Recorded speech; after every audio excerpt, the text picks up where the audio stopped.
Hello everyone, this is the Final Bosman, and on this week's episode I want to show you something. Come here. You're not going to believe this. Oh my god. Look at this. Shh. Shh.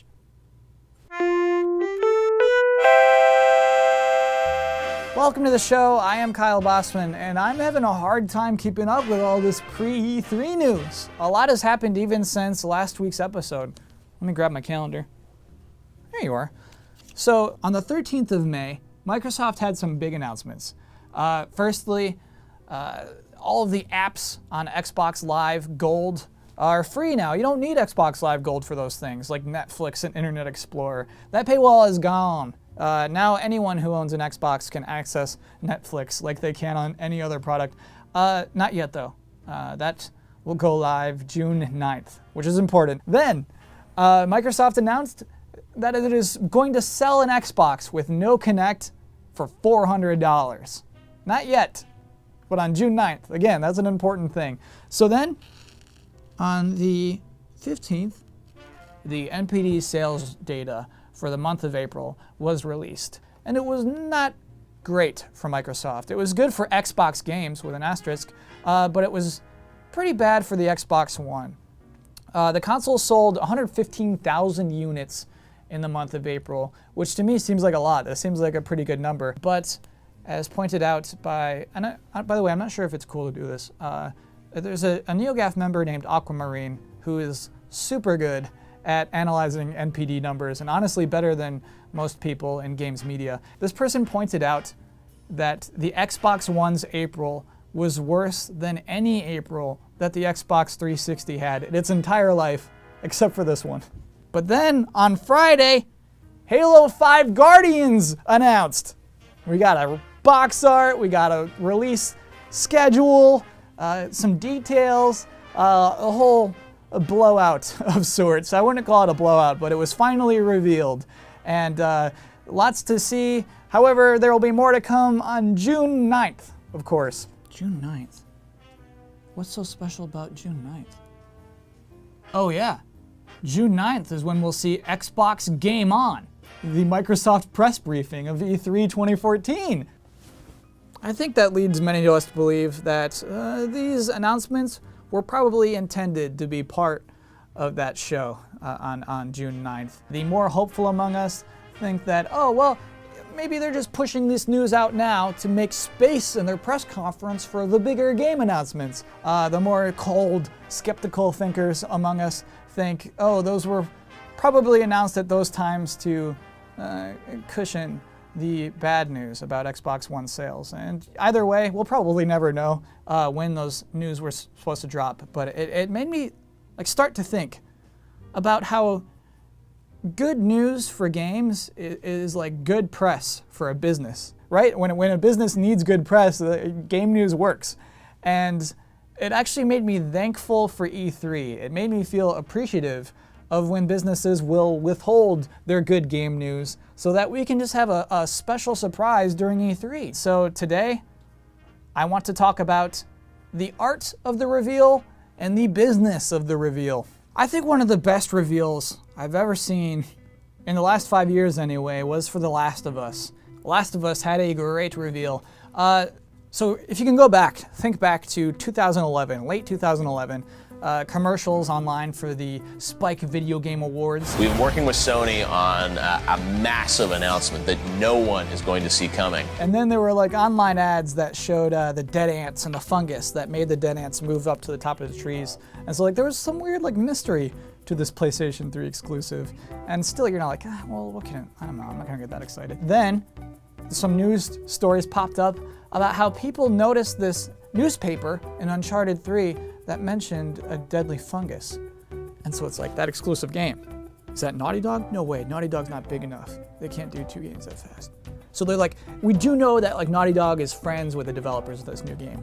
And so we started getting excited when the reveal finally came, when the VGAs happened and the Naughty Dog logo was a part of this immediately interesting and beautiful trailer. We were successfully hyped. That was a reveal. And to be honest, the entire, I think, media rollout of The Last of Us was both well-paced and respectful. But to me, that reveal stands out as just exemplary.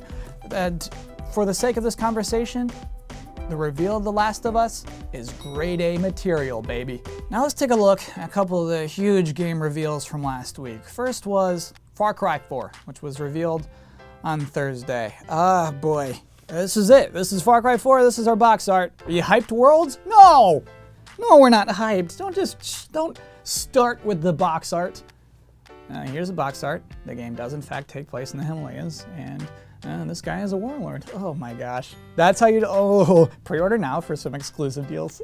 That's what's frustrating to me is I think Ubisoft thought that would just work. And maybe it did, but maybe they're just like, oh, and this, everyone will speculate, they'll all be excited, and then they'll be pre-ordering, and it's just like the opposite happened. If I could sidestep for a second, I want to talk about Godzilla. Godzilla 2014, the Godzilla from last weekend. The way Godzilla was revealed, beautiful. You know, each shot was chosen, you know, very purposeful. Just the flares going up, lighting up his scales, the roar, minutes later. Oh, just the best way to announce that Godzilla is here. However, I had already seen all of Godzilla burping up a little Fiat 8 times on TV. Just Brett. And I'm not saying that commercial ruined the reveal of Godzilla, but it definitely diminished it. So we go back to Far Cry 4. We look at what we have here. It's just, here's this guy. Almost worse, there's like controversy over this box art. And it's like, well, is this racist? He is dominating that minority. And just, is he like gay? Are they gonna be weird about gay stuff? It's just like, to me, the controversy behind this is how cheap it feels to just reveal your game with a box art. Here it is, pre-order now, and the announcement of exclusive DLC you can pre-order. I don't think it's fair to the franchise. You showed us the box art. Most of us don't like it, or worse, are indifferent to it. And you have a lot going up against you when you finally do show us the reveal trailer. For that reason, I have to give the reveal of Far Cry 4 an F. This contrasts, interestingly, with the other big reveal from last Friday, the aforementioned Halo 5 Guardians reveal. And yeah, I did talk about it earlier this episode about some things that were revealed probably sooner than originally planned. I think Halo 5 Guardians was always planned to be revealed last week because last week was E3 Judges Week. I feel like once you tell a room full of reporters about your game, you can't keep it a secret for long. Case in point, also rumored last week is a Master Chief collection of Halos 1, 2, 3, and 4 for Xbox One coming this fall, which we should just accept as truth because NT Colonel said it was coming back in January. Though, NT Colonel said Halos 2, 3, and 4, never 1. So rumors are slipping. Still gonna believe all of them. Anyway, Halo 5 Guardians. We knew a new Halo game was coming, because it was said as much last year at E3. I didn't think it would be anything other than Halo 5. Instead, we have Halo 5 Guardians, Halo 5 subtitle, Halo 5, this one's something different. Guardians, by the way, are what you are in Destiny. This to me seems like some weird passive aggressive, they had to be aware, right? And Destiny, by the way, developed by Bungie, former developers of Halo. This is weird. It makes me, genuinely makes me uncomfortable. I'm just like, why would you do that? Bungie, if you're ever gonna make Destiny 2, Master Chiefs, I think all of us will understand why you had to go and do that. Strange way to subtitle your game. By something, Guardians, it was like, well, you can't call dibs on Guardians Destiny. It's like, well, why do you want it that bad? You're Halo 5, you don't need a subtitle. A really funny part of this reveal, of the whole press release that came with the reveal, was basically the curbing of saying, well, it's coming out in fall of 2015, not this year. We all kind of assumed that Halo 5 would come out this year because of some wording at E3 last year. Bonnie Ross, general manager at 343, had the following quote in the press release that came along with Halo 5 Guardians. Many fans noted that I was very deliberate with my phrasing on stage at E3 last year. I spoke about a journey. All right. In 2014, Halo combat will truly evolve. and your journey with Halo on Xbox One begins. And that journey definitely begins in 2014 with a giant leap rather than one small step. So, clearly, Halo 5 is not the beginning of that journey in italics. I think we can all assume now that the journey will begin with that Master Chief collection of Halos 1, 2, 3, and 4 that we still have to officially refer to as a rumor. Okay? That's a rumor. It could still not happen. You can still have that announcement when the game comes. We're not going to rob you of that. And then lastly, here's the box art for Halo 5 Guardians. Here it is. It's already done. It's finished. Like, Far Cry 4, that comes out November 18th. Sure, I guess you can have box art. It seems early, but show it to us. Halo 5 Guardians will come out a year and a half from now. But already, box art's done. Go pre-order this. This pre-order culture, man, it is getting to me. It's like, you shouldn't have that done yet. You shouldn't show us the box art yet. And the thing is, people are excited about this box art. It worked. They're into it. It is exciting to them. Personally, I'm not into the box art. I think the composition is bad. And I think it was bad when Resistance 2 did it. And it did. Look, they're just like, oh, what? It's like, it's two sides of the same coin, brother. Like the graphic design. Hi, my name is Alvin Redbush, and I am the graphic designer of the Halo 5 box art. And essentially what I was going for here is I wanted to show that these two Spartans are on opposite ends of the war. And so I just did that literally. Here they are. One's good, one's bad.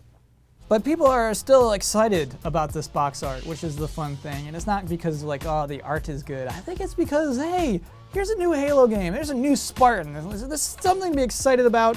This is a Halo game that might be good. And even we all want to play a good Halo game. We all want that.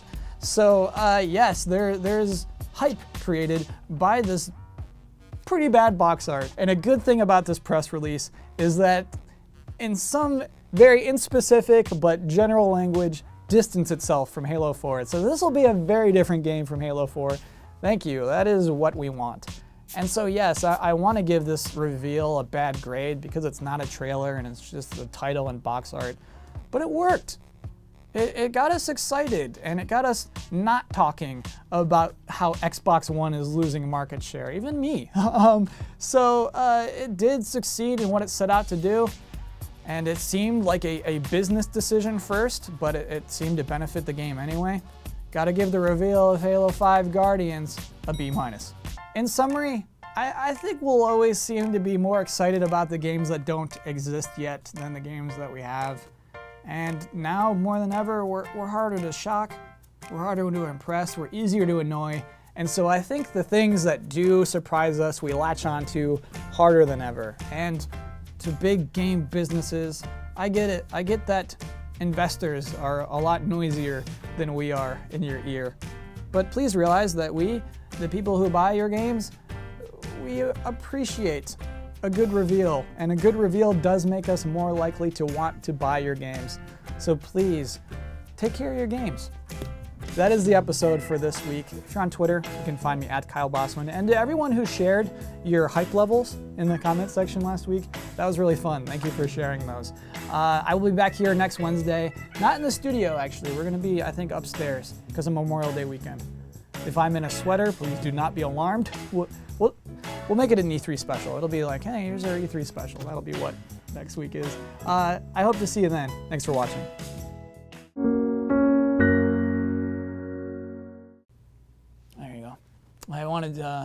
I felt that I should throw out any conventions of graphic design, like composition and color selection, negative space. Generally anything that would normally be appealing to the eye, threw it out because I just wanted to show these two cool Spartans. Master Chief is looking a little scared and this one looks mean.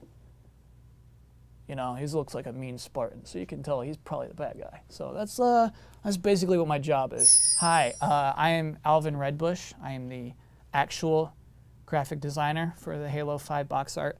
Here's what, it's frustrating to me what Mr. Bosman did on his show because he doesn't understand that I didn't make that decision. You know, I made 10 different box arts, and this is the one that was chosen by committee.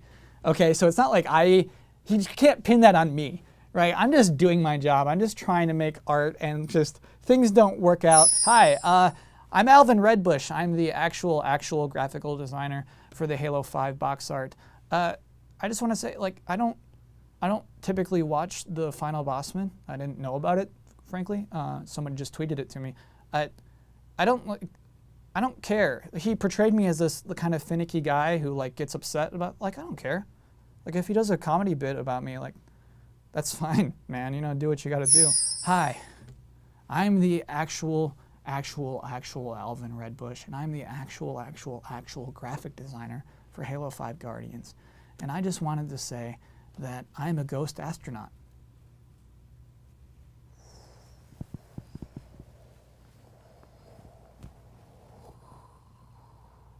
And that's how you do a bonus bit. I got one big heart, just wanna love you, got two hands out, just wanna hug you.